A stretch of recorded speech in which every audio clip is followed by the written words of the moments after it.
Howdy, my name's Morgan Farnell. I'm a poultry science faculty member, and I teach the undergraduate avian science laboratory, the Mexico study abroad trip every year, as well as a graduate immunology class. My training is in avian immunology and pre-harvest food safety. I try to use those skills to help chickens resist disease and hopefully become more efficient and help the farmers to make more profit.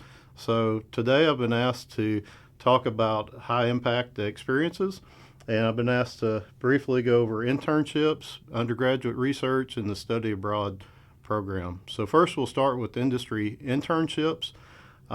This kind of opportunity wasn't available for me when I was an undergrad student, but it's a great opportunity for you to spend your summer gaining industry experience and make a little bit of money as well to help pay for your education, and somewhere in the range of $10 to $15 an hour. Sometimes a housing allowance is available, or they provide housing, or maybe you live close enough to your parents live close enough to their facility that you could commute. You could be the best student in the world and have a 4.0 GPA, but when it comes down to it, an employer's looking for experience, and this is an opportunity for you to get that experience. You should really consider an internship as an extended interview because this gives you as well as the potential employer the opportunity to get to know each other over the summer.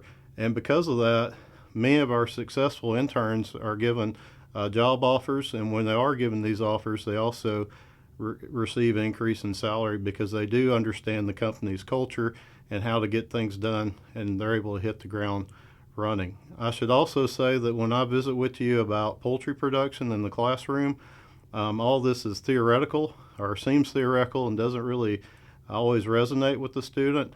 And the ability to go out in the field and to work closely with our industry stakeholders, I think, helps the students and complements that classroom learning. So this is a list of integrators. We call them integrators because they're vertically integrated, meaning that they own all or many of the parts of their production system. And because of that, they're able to produce a better product and at a reduced cost, hopefully.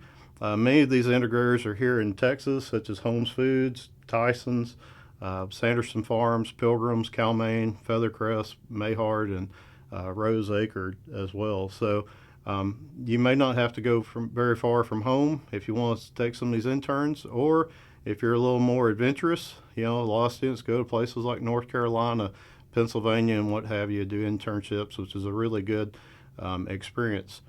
So in addition to the integrators, you have what we call the allied industry, and what their role is to support the integrators. So these are the companies that provide the vaccines, the feed additives, minerals, vitamins, and that type of thing. And sometimes our kids are able to work closely with these companies. Another branch of the allied industry would be what we call our the breeders, such as Avigen, Cobb Interest, Highline, and Ideal Poultry. And what these primary breeders do is they provide the genetics for these poultry companies. So they provide the parent stock, if you will, for these meat and egg-laying birds. I'm not sure if H-E-B and Kroger fit within the allied industry category, but I should also mention that we've had many students that have had really good luck working with these companies as interns, as well as landing jobs later, because a lot of these companies have their own company brand products that have to be made in food plants. So we've had several students successful in these areas as well. So here's some examples of some of our internships. Here we have Matthew Mancias. He's working at Cal-Maine and Welder. Here you see him within the processing plant, but typically when they have internships, they try to move these students into all areas of live production as well as processing. Maybe you get to shadow a poultry vet for a day, that type of thing, or a quality assurance manager. So they try to give the students a global overview of what the job entails and what the company does. Here we have Elizabeth, and she's working for Pilgrims in East Texas, I believe. And over here we have Hannah working for Sanderson Farms at a broiler farm. So they spent their summers recently getting to know these two companies. Here's an interesting one. Haley got to work for AB Vista, which is one of the allied poultry companies that we discussed, and she actually spent her summer working in a research lab. So there's a lot of laboratory analysis that has to be done as far as food safety is concerned, as well as nutrient analysis and the feedstuffs that we give the animals, maybe looking for toxins or that type of thing, mycotoxins that could be in the feed and all. So she had a very successful internship with AV Vista. This is kind of a new level of internship. Xavier here in the center got to go to JBS and work with their corporate headquarters and get a corporate internship where he gained a better understanding of the meat packing industry at a corporate level, which was pretty neat. So, to summarize the internships, if you want work experience, if you want to have a better understanding of the classroom topics and that type of thing, and you want to earn a little money and get to know what you like. You may hate the processing plant, but maybe that's good to know, and that way you don't spend time on that and you focus on live production or maybe sales or another area, if you will. So great opportunity for you guys. I'd recommend you do 2 or 3 if you can. Next is undergraduate research. I grew up in a small town on a farm, and where I got my undergrad degree, I had no inkling of what research was or what graduate school was, and this gives you an opportunity to learn about that. So there is some funding available for undergraduate students to do some research to pay for supplies and that type of thing. You could also consider it a pathway to a student worker position if you're successful. You'll gain research experience. You'll learn about the scientific method. You'll learn skills in the lab. You'll receive a lot of training. My students, for instance, have to have animal welfare training as well as a lot of pathogen safety training, since we work in a biosafety level 2 laboratory. So quite a bit of training through A&M as well as through myself and my students. Another good point about the undergrad research program is, in the classroom, you may be one of 30 or 60 students vying for time with the faculty member. However, when you're working in a research lab, it's a lot more personal interaction, so you have a lot more one-on-one interaction with the PI and the grad students. If you do a good job, maybe you go above and beyond, and you get to give a presentation at a meeting and travel. That's one of the perks of doing research, is getting to go to neat places and meet people and go to exciting locations. And if you really do a good job, you can maybe get a publication as well to your name in a scientific journal. It's also a pathway at professional school. As I mentioned before, I had no idea what grad school entailed, and this is a good way for you to kind of get a taste of that.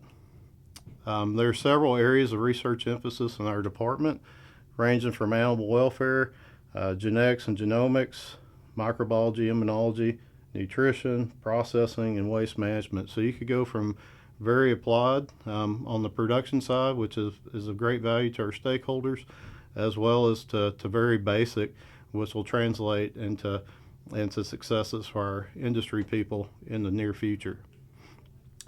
This is my undergrad student, Allie Milby. I got to know her by teaching the Avian Science Laboratory. I found Allie to be very smart and very personable, and she asked if she could work for me as a student worker. She did her own research project, and she did such a good job that she got to give a talk at a scientific meeting at the Poultry Science Association meeting in Montreal, Canada.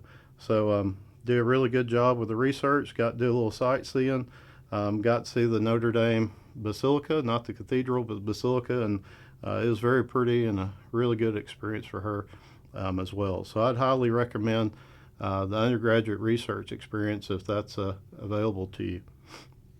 And she also got to work closely with my lab, my grad students and postdoc, and develop a great friendship and rapport with those students. Next is I guess that's a good segue to the study abroad trip in Mexico. I teach the International Poultry Production class. It's a 10 to 12 day trip to central Mexico, which is very safe. Sometimes parents are worried about their kids traveling, but this is a very safe region of Mexico, a very scenic region. We'll be in the towns of San Miguel de Allende, Querétaro, Guanajuato, and that type of thing. The objective of the trip is to learn about the poultry industry in Mexico, and we get to do a lot of that. Our host with Pilgrims have been very hospitable, very personable, and done a great job of teaching us things. But you have to have 2 days of layout between each visit for biosecurity. And during those times, what we'll do is we'll go and tour these cities and cultural monuments and or cultural areas, art museums, and that type of thing, which also can get you what they call an ICD or International Cultural Diversity Credit as well, which is another perk of the trip. So this is our base of operations, the Hacienda Santa Clara. It's owned by the Martin family over here, and Mr. Pablo Martin is a former student of Texas A&M, and he rebuilt this hacienda with one of his goals was to better establish a relationship between Texas A&M and Mexico. So they're our hosts for the meetings. I've had Spanish in high school and college. It's almost as bad as my English, but these people made it so easy. They had everything set up and ready to go for us. Made my job really a piece of cake. They treat you, our students, like they're a member of your family, of their family, and very, very gracious and just good people. So this is what it looks like at the hacienda. This is the church, the outside and inside. Over here on the left here is the dormitory that you'd be staying in. Typically, there's about 4 students per dorm room, and these are the grounds of the hacienda. There's a lot of art, so that's part of the International Cultural Diversity Credit. I think there's somewhere around 52 bronze statues on the grounds, as well as there's a lot of other artwork. Just a number of different artists from the area that are represented at the hacienda itself. So you could go to the hacienda and spend a day or two and just have a good learning experience. I believe this is Guanajuato. This is one of the cities that we toured. We had walking tours through the town where they would tell us about the history of the area and take us to various museums and that type of thing. You'll see a lot of cathedrals at or churches at the in these cities. Beautiful churches. You're going to see quite a bit of them. Never get tired of visiting them, but you'll see quite a few of those in every town. A lot of silver mines, silver and gold mines in this area. So we will tour some of that in Guanajuato, as well as Pozos over here with some of the furnaces and air vents for the mines. We'll get to see some archaeological sites. I'm sorry. This is the area called the Canyon of the Virgin, and these ruins were abandoned about 1,000 years ago. We'll have a resident archaeologist from one of the universities come, and he's a lot of fun, and he tells all the kids about these ruins and the history about that and what they think the purpose of it was. And then afterwards, nearby, we go through the canyon via horseback, and I think that's probably a highlight of the trip for many of the students.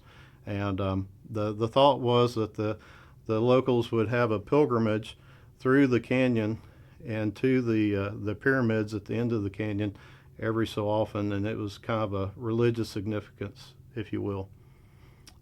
Also, you'll get to find where your produce comes from. A lot of the produce that you get in HEB are produced at Mr. Lucky's High Tech Farm, which is basically across the road from the hacienda that we'll be staying in.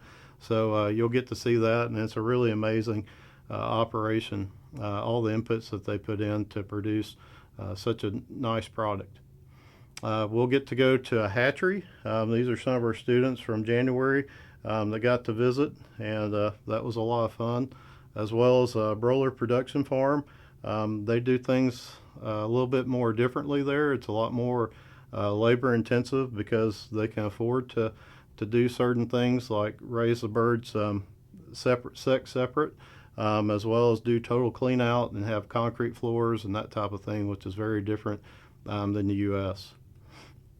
We also went to a poultry processing plant where the product that they want in that area is somewhat different than what we're used to here in the States. So there's some other specifications for these birds that are a little different, such as the coloring of the skin, the size of the bird, and that type of thing. So this is our host over here on the far left, and very, very hospitable, very gracious, and the company just really bent over backwards to show our kids a good time and to teach them, and we really appreciate that.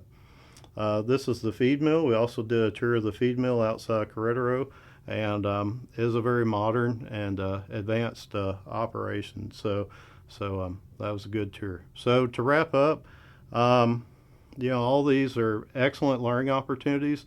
I think they're going to improve your experience at Texas A&M. I would tell you not to be afraid to get out of your comfort zone. Maybe try intern in another state than Texas, if that's where you lived all your life. Try something different. I think they're going to visit with you about the Poultry Science Club, ALC, livestock shows and that kind of thing. But there are a lot of opportunities for you to serve, to get to know people, and to learn and to lead. You'll get out of your education what you put into it.